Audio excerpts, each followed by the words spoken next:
అందరికీ నమస్కారం. ఈరోజు మనం బాలాజీ వెఫర్స్ వెనుకున్న విరానీ సోదరుల కథ గురించి మాట్లాడుకుందాం.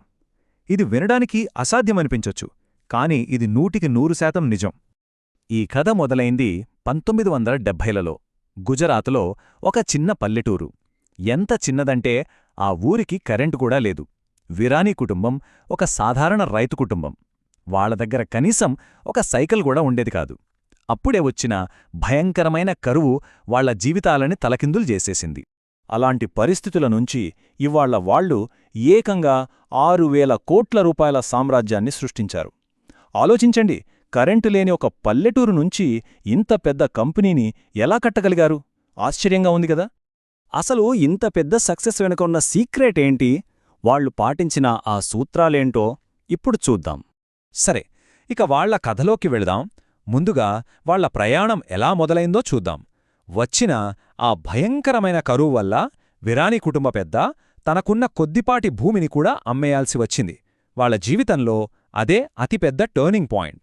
భూమి అమ్మగా వచ్చిన 20,000 రూపాయలను తన 3 కొడుకుల చేతిలో పెట్టి వెళ్ళి బ్రతకండి అని రాజ్కోట్ నగరానికి పంపించారు. ఆ తండ్రి వాళ్లమీద పెట్టిన నమ్మకం, ఆ కొడుకుల మీద పడ్డ బాధ్యత నిజంగా చాలా పెద్దది.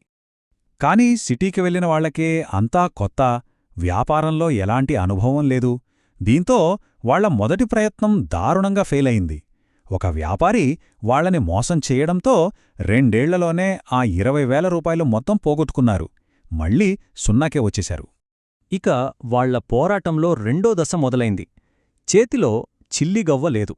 అప్పుడు ఆ సోదరులలో ఒకరైన చందుభాయ్ విరానీ ఒక సినిమా హాల్ క్యాంటీన్లో చాలా తక్కువ జీతానికి పనికి కుదిరారు. ఇక్కడే మనం వాళ్ల మొదటి జీవిత పాఠాన్ని నేర్చుకోవచ్చు. అదేంటంటే కర్మ్ హీ ధర్మ హై, అంటే పనే దైవం. చందుభాయ్ ఎప్పుడూ ఇది చిన్న పని, అది పెద్ద పని అని తేడా చూడలేదు. సర్వింగ్ చేయడం దగ్గర్నుంచి చిరిగిన సీట్లు కుట్టడం వరకు ఏ పనైనా సరే మనసు పెట్టి చేసేవారు. అలా కష్టపడి పనిచేస్తున్న టైంలోనే వాళ్లకొక అవకాశం కనిపించింది. ఏంటంటే, ఆ సినిమా హాల్ క్యాంటీన్కి పొటాటో చిప్స్ సప్లై చేసే వ్యక్తి సరిగ్గా పనిచేసేవాడు కాదు. కొన్నిసార్లు లేటుగా తెచ్చేవాడు, కొన్నిసార్లు అస్సలు తెచ్చేవాడే కాదు. తెచ్చినా క్వాలిటీ ఉండేది కాదు. ఇలాంటి సమస్య వచ్చినప్పుడు వాళ్ల ఫిలాసఫీ ఏంటంటే చింతా నహి చింతన్ కర్నా హై, అంటే కంగారు పడొద్దు, ఆలోచించు అని. ప్రతి సమస్యని ఒక అవకాశంగా చూడటం వాళ్ల పద్ధతి. అప్పుడు వాళ్లకొక ఆలోచన వచ్చింది. ఈ వేఫర్స్ని మనమే ఎందుకు తయారు చేయకూడదు అని. ఆ ఒక్క ఆలోచనే వాళ్ల జీవితాన్ని మార్చేసింది. అలా మొదలైంది బాలాజీ ప్రస్థానం. అనుభవం లేదు, ఏమీ తెలియదు. అయినా సరే సొంతంగా చిప్స్ తయారు చేయాలని నిర్ణయించుకున్నారు. ఆ ధైర్యమే వాళ్ళని ముందుకు నడిపింది.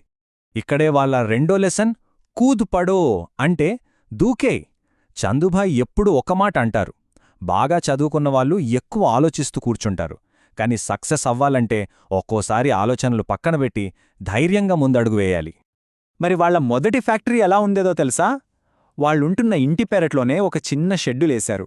ఒక 10,000 రూపాయలతో స్పెషల్గా ఒక ఫ్రైయింగ్ మెషిన్ చేయించుకున్నారు. పగలు సినిమా హాల్లో పని, రాత్రంతా ఈ షెడ్లో ప్రయోగాలు. అలా ఎన్నో నిద్రలేని రాత్రులు గడిపి చివరికి ఒక పర్ఫెక్ట్ టేస్ట్ని కనిపెట్టారు. ఇక వ్యాపారం మొదలైంది. కాని అసలైన సవాళ్లు ఇక్కడ్నుంచే మొదలయ్యాయి. బాలాజీ వేఫర్స్ నెమ్మదిగా ఎదుగుతున్న కొద్దీ వాళ్లకి కొత్త కొత్త సమస్యలు ఎదురయ్యాయి. వాళ్ల ప్రయాణంలో ఎదురైన అడ్డంకులు చూడండి. 1984లో షాపువాళ్లు సరిగ్గా డబ్బులివ్వకపోతే నేరుగా కస్టమర్లకే అమ్మడం మొదలుపెట్టారు. 1989లో ఫ్యాక్టరీ మెషిన్లు పాడైతే ఇంజనీర్ల కోసం ఎదుర్చూడకుండా వాళ్లే రిపేర్ చేయడం నేర్చుకున్నారు.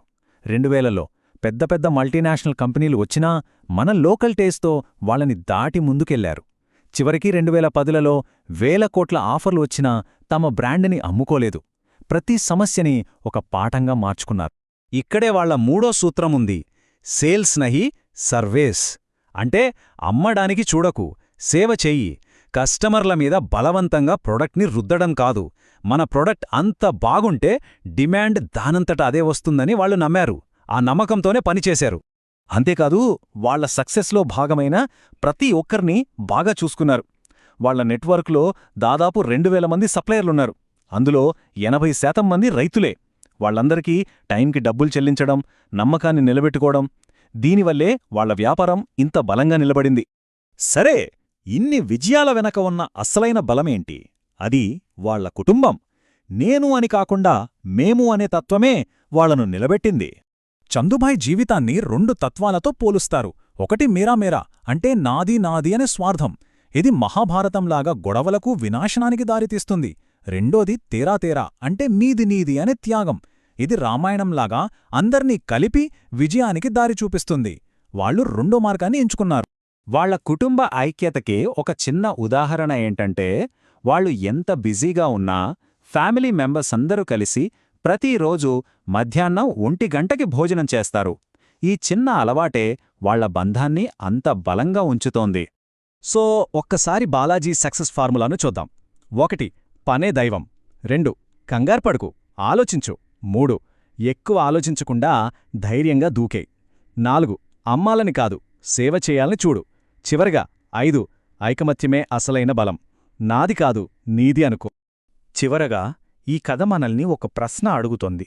విజయమంటే మనం ఏం సంపాదించాం, ఏం కట్టామన్నది మాత్రమే కాదు, దాన్ని ఎలా కట్టాం, ఏ పునాదుల మీద నిలబెట్టామన్నది కూడా ముఖ్యమే కదా. మరి ఆ పునాది ఏమై ఉండాలి?